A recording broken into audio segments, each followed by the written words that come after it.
Chapter 6. Invest in yourself. If you do not like the output in your life, then you must evaluate the input. If you do mediocre things, you will live a mediocre life. If you do excellent things, you will live an excellent life. Every thought is a seed. If you plant an inferior seed, you cannot expect a superior fruit. We buy expensive clothes, designer jeans, and fashionable shoes without a second thought. Probably even spend thousands of dollars a year on them. We go to expensive restaurants and sometimes wait for hours to be seated. We spend a few $1,000 and probably do so twice or thrice a week. What do we have to show the next day? Nothing but an upset stomach and a few extra pounds.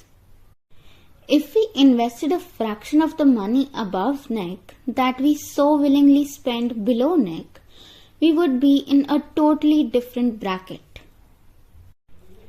Input determines output. Where we will be in 5 years from now will depend on 3 things: the books we read, the movies and shows we watch, the company we keep. Where we are today is also the result of these 3 things because they represent input that leads to the output called attitude. Which books to read, which movies to watch, and which friends to keep are the choices we make. Don't allow others to dump trash. Suppose one day when we are cooking in our kitchen, our neighbor walks in, dumps his garbage into our food and dirties our kitchen. In such a situation, what would we do? The answer is quite obvious. We would try to stop him. We would not even hesitate to pick a fight. Or we might even call the police to throw him out. If under no circumstances would we allow anyone to pollute our food and kitchen, then why do we allow the media to pollute our minds with evil and negative thoughts? We would never like to associate ourselves with or allow in our homes those who have negative minds. But they literally come into our homes through television and other media to poison our minds. Do not make your mind a dumping ground for someone else's trash. Many times the so-called liberal minds argue that the garbage being shown on media does not have to be watched or listened to when we have the option to switch it off. They say we have choices and can watch what we want. The question is, do we really have choices? To what extent do we have choices? Or is it only a justification to continue polluting? This is like saying, I will pollute the air, but if you don't like it, too bad, you can't stop breathing. I am living in a free society. I have the choice to do what I like with my life. In the real world, it does not work that way. We are all connected in some form or the other. What I do affects you and what you do affects me. When we cut forests in one part of the world, it changes the climate of another part. A disrupted balance could change the equation between life and death. Is it only my life? Let us assume we are traveling on the high seas in a boat with 10 people. Far out into the sea, one person pulls out a drill and starts drilling a hole under his seat. Obviously, with everyone's life in danger, we ask, "What are you doing?" He says, "I'm drilling only under my seat, which I paid for and not under yours. And I have the right to do what I like under my seat. It's my life." What a joke. His selfishness has gone to the point of blinding him to reality and making him stupid enough to eventually self-destruct. He doesn't realize that the consequence of his behavior could be fatal and he himself could drown alongside others. Answers of this nature have become epidemic in every area. Isn't this totally irresponsible and selfish behavior? Individualism has superseded the larger interest. The me and mine has superseded the greater responsibility. How can society not be affected by what is happening all around? Our mind is a thought factory. Obscenity in, obscenity out. Garbage in, garbage out. Good in, good out. Unfortunately, garbage in and garbage out is not always true. Often, garbage in, garbage stays, and garbage grows, and it breeds within us. This multiplier effect is dangerous and destructive. Our mind is a thought factory. Whatever we input into the factory decides the output. The input being books we read, shows we watch, and friends we keep, and the output being our attitude. The books we read. According to a research, on an average, a self-made millionaire reads 2 to 3 books a month, which comes to approximately 25 to 30 books a year. In 30 years, that comes close to 1,000 books. They just don't read any book. They read self-help books that help them grow in life.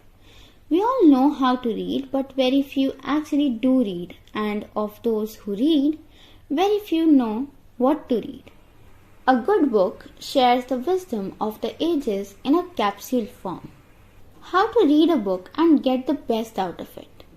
I have a principle in my life. I never lend my books to anyone, nor do I borrow any. The reason is that whenever I read a book, I always underline, mark, and make notes on the side. When someone offers to lend me a book, I thank them, but then politely request them to give it to me, gift it to me, or sell it to me, because I tell them I will not return it, and if it is not acceptable to them, then I refuse to accept the book. My books are my treasure. I refuse to share them. I always sit down with a highlighter in hand while reading a good book. I always underline, mark, and make notes on the side. Why? Because someday when I will refer to it again, I will not have the time to go through the entire book again and will only look at the underlined portions and notes. By making notes and underlining, you only reinforce your take home. While reading a book, we have to read with full focus and concentration so that we can learn some fruitful values from it that we can apply in our own life. So, in order to focus and concentrate and insulate ourselves from other distractions, switch off your mobile phones while reading. Distractions dilute our power to absorb. They are the biggest danger towards achieving more. A major differentiating factor between winners and those who are not is the ability to concentrate and focus. What the winner achieves in 1 minute with concentration cannot be achieved in 4 minutes by unfocused people. Look at the power of concentration and focus. On a bright sunny day, when we hold a magnifying glass over a piece of paper and keep hovering it over the paper, nothing happens.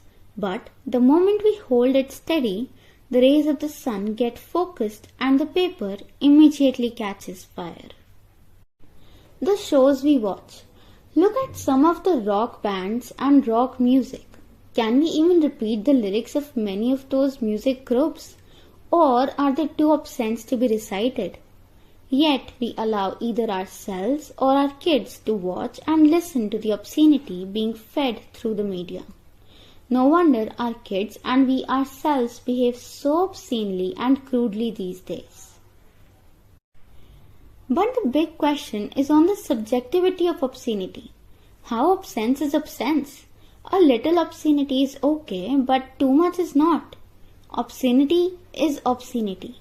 Acceptance of it on any level is totally wrong. Look at soaps. What are soaps? Soaps are nothing else but bed hopping from one person to another.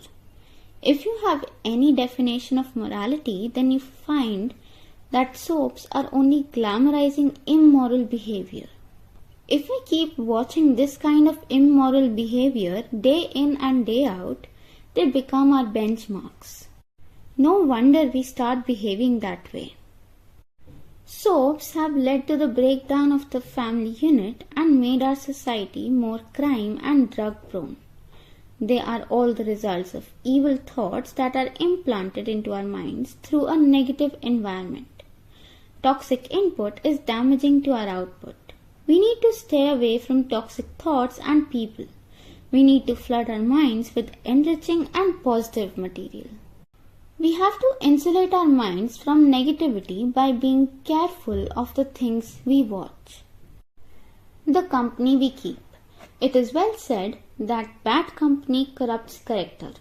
Winners surround themselves with winners who live their lives based on values and have the ability to influence their destiny. If every weekend we spend time with our friends, moaning, groaning and complaining about how bad our jobs, bosses and our lives are, is it going to inspire us? When we leave, do we feel that we are going away motivated? If the answer is no, then it is time we do away with such company. Negative influences are so subtle that one does not even realize that each time we interact, we get pushed further into the wrong direction with the wrong attitude. Change is subtle. Just imagine what would happen if we throw a live frog in a bucket of boiling hot water. The frog will jump out because of shock. But if we put a live frog in a bucket of water at room temperature and then start heating it from below, the temperature change will be so gradual that the frog will not even feel it and will eventually die in the hot water. Many of us may or may not realize that we have friends who are nice, well-intentioned people but have negative influences on us. By the time we realize that we have been eroded from within, it may be too late. We need to make choices early in life about the kind of friends we want to have. Every relationship has either a positive or a negative influence on us. We need to surround ourselves with people much wiser than us or join a group of people who have high performance standards. Remember, a good friend's attributes start rubbing off on you. They relax you and their company is food for the soul. Both stress and calmness are contagious. If we are always around stressful people, our own stress levels will go up. We need to stay away from negative, selfish, dishonest and insincere people because their influences start impacting our character. Avoid people and situations that bring conflict. Input governs output. An eagle's egg was placed in the nest of a prairie chicken. The egg hatched and the little eagle grew up thinking it was a prairie chicken. The eagle did what the prairie chicken did. It scratched the dirt for seeds. It cried and cackled. It never flew more than a few feet because that is what the prairie chickens did. One day he saw an eagle flying gracefully and majestically in the open sky. He asked the prairie chickens, "What is that beautiful bird?" The chickens replied, "That is an eagle. He is an outstanding bird, but you cannot fly like him because you are just a prairie chicken." So the eagle never gave it a second thought, believing it to be the truth. He lived and died as a prairie chicken, never knowing what he was capable of. He was born to fly high, but conditioned to crawl on the ground. The same thing is true for most people. If you want to soar like an eagle, you have to learn the ways of an eagle. The prairie eagle was born to win, but conditioned to lose. Every day when we wake up, we choose the weather in our minds, whether we want to have a good day or a bad day. There are people whom we ask, "How are you today?" Their answer is, "Under the circumstances," or "under the weather." The question is, what are you doing under there? Some would respond, "Well, based on the weather report, it's going to be a bad day. It's going to be too hot or too cold or too muggy." For such people, the Weather Bureau decides their life every day because they do not exercise their choice to have a good day. Are our thoughts building us up or tearing us down? Wrong thoughts will bring misery.